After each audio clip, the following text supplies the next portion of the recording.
نحمده ونصلي على رسوله الكريم أما بعد فأعوذ بالله من الشيطان الرجيم بسم الله الرحمن الرحيم يا بني إسرائيل اذكروا نعمتي التي أنعمت عليكم وأني فضلتكم على العالمين واتقوا يوما لا تجزي نفس عن نفس شيئا ولا يقبل منها عدل ولا تنفعها شفاعة ولا هم ينصرون صدق الله مولانا العظيم مولاي صل وسلم دائما أبدا على حبيبك خير الخلق كلهم. آج درس نمبر 99 ہے اور سورۃ البقرہ کی آیت نمبر 122-123. اللہ تبارک و تعالی ارشاد فرماتی ہیں یا بنی اسرائیل، اے بنی اسرائیل، اذکروا نعمتی التی انعمت علیکم، میری ان نعمتوں کو یاد کرو جن کا میں نے تم پر انعام کیا، وانی فضلتکم علی العالمین، اور اس بات کو بھی کہ میں نے تم کو دنیا والوں پر فضیلت دی.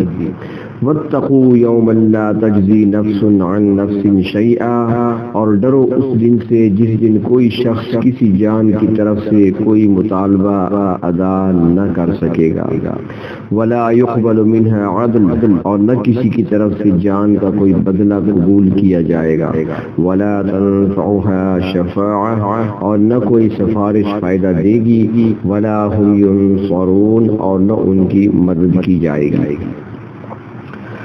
سورۃ البقرہ کی 40ویں آیت سے بنی اسرائیل پر اللہ تبارک و تعالی کے جن انعامات کا ذکر تھا یہاں اس کا اختتام ہو رہا ہے.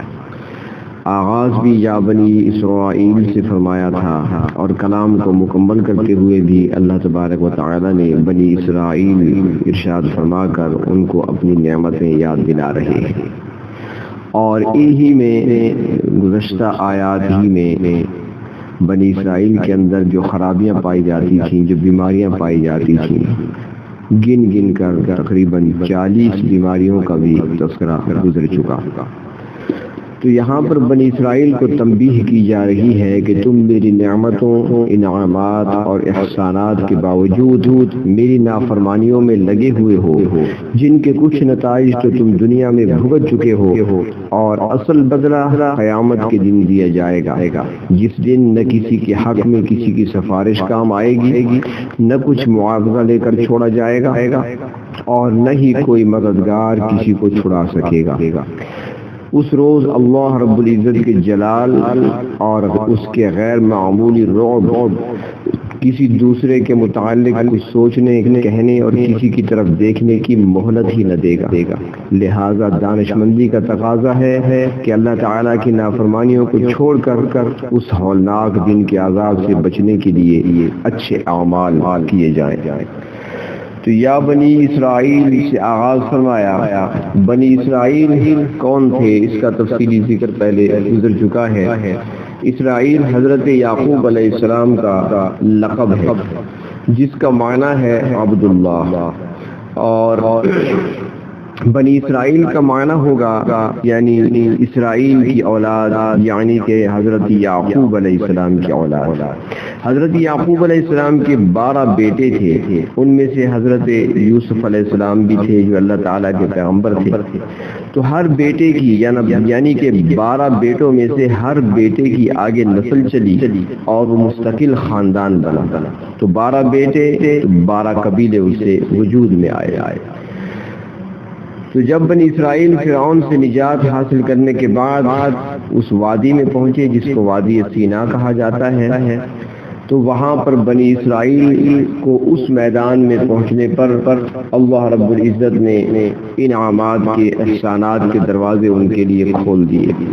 ان کے لیے کھانے پینے کا انتظام فرمایا، من و سلوہ نازل فرمایا، سائے کا انتظام فرمایا بادلوں کے ذریعے سے، اور پانی کا انتظام فرمایا پتھر سے چشمے جاری فرما کر. اس کے علاوہ ان پر اور بڑے انعام بھی فرمائے. تو فرمایا کہ یا بنی اسرائیل، اے بنی اسرائیل یعنی اسرائیل علیہ السلام کی اولاد، اذکروا نعمتی اللتی، یاد کرو میری نعمتوں کو، اللتی انعمت علیکم، جو میں نے تم پر کی۔ نعمتوں کو یاد کرانے کا مطلب یہ ہے کہ ان کی قدر کرو اور ان کا شکر ادا کرو۔ اللہ تعالیٰ کا فرمان ہے دوسرے مقام پر، لئن شکرتم لازیدنکم، اگر تم میری نعمتوں کا شکر ادا کرو گے تو میں تمہیں ضرور زیادہ دوں گا، وَلَئِن كَفَرْتُمْ إِنَّ عَذَابِ لَشَدِيدٌ، اگر تم ناشکری کرو گے بے شک میرا عذاب بڑا سخت ہے۔ لہذا اللہ رب العزت کی ان نعمتوں کا اور ان احسانات کا تم شکر ادا کرتے رہو۔ اور فرمایا کہ وَأَنِّي فَضَّلْتُكُمْ عَلَى الْعَالَمِينَ، اور میں نے تمہیں فضیلت بخشی جہان والوں پر، یعنی اس وقت دنیا میں جتنے لوگ موجود تھے بنی اسرائیل کو ان سب پر فوقیت اور فضیلت حاصل تھی، ظاہری اعتبار سے بھی اور باطنی اعتبار سے بھی۔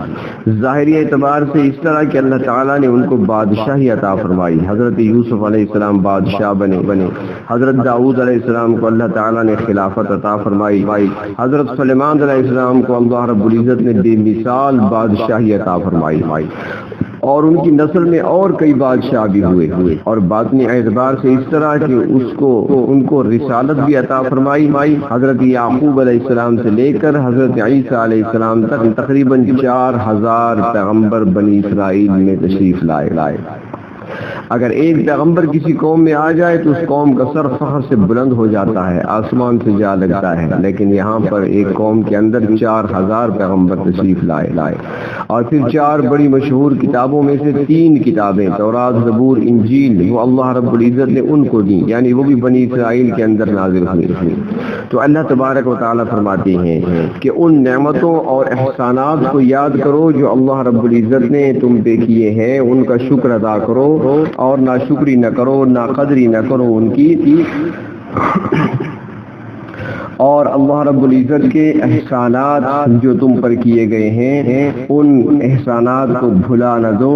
تو فرمایا کہ اور ساتھ ساتھ ڈرتے بھی رہو، واتقوا، اور ڈرو، یوما، اس دن سے، یعنی قیامت کے دن سے بھی ڈرو، لا تجزی نفس عن نفس شیئا، جس دن کوئی کسی کے کچھ کام نہ آ سکے گا۔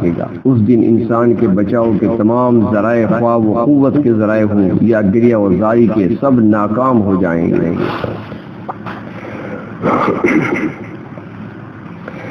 حدیث مبارکہ میں ہمیں پوری تفصیل آتی ہے کہ قیامت کا دن ایسا دن ہوگا کہ ہر شخص پریشان ہوگا، اور اس دن کوئی کسی کے کام نہ آ سکے گا، نہ باپ بیٹے کے کام آئے، نہ بیٹا باپ کے کام آئے گا، بلکہ ایک جگہ آتا ہے 30ویں پارے میں، یوم یفر المرء من اخیہ وامہ وابیہ وصاحبتہ وبنیہ، اس دن آدمی اپنے بھائی سے دور بھاگے گا اور اپنے ماں باپ سے اور اپنی بیوی اور بیٹوں سے بھاگے گا، لگا لو کہ کوئی کسی کے کیا کام آئے گا۔ محشر والے دن یہ حال ہوگا کہ ایک آدمی کی نیکیاں اور بدیاں برابر ہوں گی، مثلا نیکیاں بھی 100 ہیں اور بدیاں بھی 100، تو اللہ تعالیٰ فرمائیں گے کہ اے بندے تیرا نیکی اور بدی والا پلہ برابر ہے، اس طرح کر کہ تو ایک نیکی تلاش کر کے لا تاکہ تیرا نیکیوں والا پلہ بھاری ہو جائے۔ وہ بڑا خوش ہوگا کہ ایک نیکی کا لانا کون سا مشکل ہے۔ وہ اپنے دوستوں کے پاس جائے گا جو ہر وقت اس کے ساتھ ٹہلتے اور چلتے پھرتے اور اس کے بغیر کھانا نہیں کھاتے تھے، لیکن وہ ایک نیکی دینے سے انکار کر دیں گے۔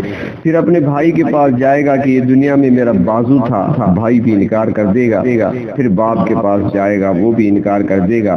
غرض یہ کہ جب سارے عزیز و اقارب انکار کر دیں گے تو پھر آخر میں اپنی ماں کے پاس جائے گا اور کہے گا کہ کیا تو مجھے پہچانتی ہے کہ میں کون ہوں؟ وہ کہے گی کہ ہاں، میں نے تجھے پیٹ میں اٹھایا، مشقت کے ساتھ تجھے جنا، پھر تیری پرورش کی، تو میرا بیٹا ہے۔ وہ کہے گا اے میری ماں، مجھے ایک نیکی دے دے تاکہ میرا نیکیوں والا پلہ بھاری ہو جائے، اور وہ کہے گی جواب میں کہ مجھ سے دور ہو جا، میں نیکی تجھے دے کر خود کیا کروں گی۔ تو اس سے اندازہ لگا لیا جائے کہ یوم محشر وہ دن کتنا سختی اور تنگی کا دن ہوگا۔ اس لیے اللہ رب العزت نے اس لیے اللہ رب العزت نے صاف لفظوں میں فرما دیا کہ لا تجزی نفس، نہیں کفایت کرے گا کوئی نفس یعنی کوئی شخص عن نفس شیئا، کسی نفس کی طرف سے کچھ بھی، ولا یقبل منها عدل، اور نہ قبول کیا جائے گا اس سے بدلہ، جرمانہ اور فدیہ، ولا تنفعها شفاعہ، اور نہ نفع دے گا اس کو سفارش کرنا، قیامت والے دن کافر مشرک کو شفاعت بھی فائدہ نہیں دے گی، ولا هم ينصرون، اور نہ ان کی مدد کی جائے گی۔ اگر کوئی آدمی جیل یا تھانے میں گرفتار ہو جائے تو اس کو رہا کرانے کے عقلی طور پر 4 ہی طریقے ہوتے ہیں۔ نمبر 1، ضمانت دے کر رہا کرا لیا جاتا ہے کہ اس کو چھوڑ دو، ہم اس کے ضامن ہیں کہ یہ عدالت کے طلب کرنے پر دوبارہ حاضر ہو جائے گا۔ دوسری صورت کہ واقعی اس نے جرم کیا ہے، تم جرمانہ لے کر اس کو چھوڑ دو۔ تیسری صورت یہ ہوتی ہے کہ بااثر آدمی سفارش کر کے رہا کرا لیتا ہے۔ چوتھی صورت یہ ہوتی ہے کہ حملہ کر کے زبردستی رہا کرا لیا جاتا ہے۔ اللہ تعالیٰ فرماتے ہیں کہ قیامت والے دن نہ تو کوئی کسی کی ضمانت دے سکے گا، نہ فدیہ اور جرمانہ وصول کیا جائے گا، اور نہ ہی نافرمانوں کے لیے سفارش۔ اس کے متعلق یہ بھی یاد رکھنا ضروری ہے کہ جو سفارش کی نفی کی گئی ہے یہ کافر اور مشرک سے سفارش کی نفی ہے۔ باقی گنہگار مومنوں کے لیے سفارش اپنی جگہ برحق ہے، اور مومنوں سے صاحب ایمان لوگوں سے جو غلطیاں ہوئی ہوں گی ان کے لیے سفارش قرآن کریم سے بھی ثابت ہے اور احادیث اور اجماع امت سے بھی ثابت ہے۔ اللہ کے پیغمبر بھی سفارش کریں گے، فرشتے بھی سفارش کریں گے، حافظ قرآن بھی سفارش کریں گے۔ حدیث پاک میں آتا ہے کہ ایک حافظ قرآن کی سفارش سے اس کی برادری کے 10 مجرموں کو چھٹکارا ملے گا۔ گویا حافظ قرآن صرف اپنے لیے نہیں پڑھ رہا بلکہ دوسروں کے لیے بھی پڑھ رہا ہے، بشرطیہ کہ صحیح معنی میں حافظ قرآن ہو۔ اسی طرح شہید بھی سفارش کریں گے، اور چھوٹے بچے جو نابالغی میں فوت ہو گئے لڑکے ہیں یا لڑکیاں وہ بھی سفارش کریں گی، بشرطیہ کہ علماء نے لکھا ہے کہ ماں باپ نے ان کی موت پر بین نہ کیا ہو۔ اگر بین کریں گے تو پھر ان کی سفارش سے محروم ہو جائیں گے۔ ہاں اگر بین کیا اور پھر سچے دل سے توبہ کر لی تو رب تعالیٰ معاف فرما دے گا۔ اسی طرح روایات میں آتا ہے کہ نمازی اور روزے دار آپس میں ایک دوسرے کی سفارش کریں گے۔ بہرحال اہل توحید کی سفارش اہل توحید کے لیے برحق ہے، اور کافر اور مشرک کے لیے کوئی سفارش وہاں پر نہیں ہوگی۔ تو اللہ تبارک و تعالی ارشاد فرماتے ہیں وَاتَّقُوا يَوْمًا لَا تَجْزِي نَفْسٌ عَن نَفْسٍ شَيْئًا، اس دن سے ڈرو جس دن کوئی کسی کے کچھ کام نہ آ سکے گا۔ اس دن انسان کے بچاؤ کے تمام ذرائع، خواہ وہ قوت کے ذرائع ہوں خواہ وہ کسی اور طریقے کے سب ناکام ہوں گے۔ وَلَا يُقْبَلُ مِنْهَا عَدْلٌ، اور نہ ان سے بدلہ قبول کیا جائے گا۔ دنیا میں تو مال یا جان یا کسی فدیہ کے بدلے کوئی جان چھڑائی جا سکتی ہے، مگر قیامت کے دن مجرم سے کوئی چیز قبول نہیں کی جائے گی، صرف اس کی اپنی جان ہی قابل مواخذہ ہوگی۔ فرمایا ولا تنفعها شفاعہ، اس دن کسی کی سفارش بھی سود مند نہیں ہوگی، اس دن کوئی کسی بدبخت کی سفارش بھی نہیں کرے گا۔ تمہارا یہ عقیدہ باطل ہے کہ حضرت ابراہیم علیہ السلام تمہیں دوزخ میں گرنے سے بچا لیں گے۔ سفارش تو ایماندار کی ہو سکتی ہے، اور وہ بھی اللہ رب العزت کی اجازت سے۔ جس سفارش کے ذام میں اے بنی اسرائیل تم مبتلا ہو اس کی قطعاً کوئی گنجائش نہیں، اس لیے اب بھی سمجھ جاؤ اور ایمان قبول کر لو۔ فرمایا جب اللہ تعالیٰ کا فیصلہ آ جائے گا تو پھر کیا ہوگا؟ فرمایا ولا هم ينصرون، ان کی کوئی مدد نہیں کی جائے گی۔ اللہ رب العزت کی عدالت میں ٹھیک فیصلے ہوں گے، اور ان فیصلوں کو بدل کر مجرمین کی مدد کرنے والا کوئی نہیں ہوگا۔ اگلی آیات میں ملت ابراہیمی کے آغاز کا بیان ہے، اور حضور اکرم صلی اللہ علیہ وسلم کی نبوت اور آپ کی صداقت کا بیان ہوگا، اور پھر ساتھ کعبہ، تعمیر کعبہ اور حضرت ابراہیم علیہ السلام کی دعا اس کا تذکرہ بھی ہوگا۔ اللہ تبارک و تعالی عمل کی توفیق نصیب فرمائے۔ وآخر الدعوانا عن الحمد للہ رب العالمین۔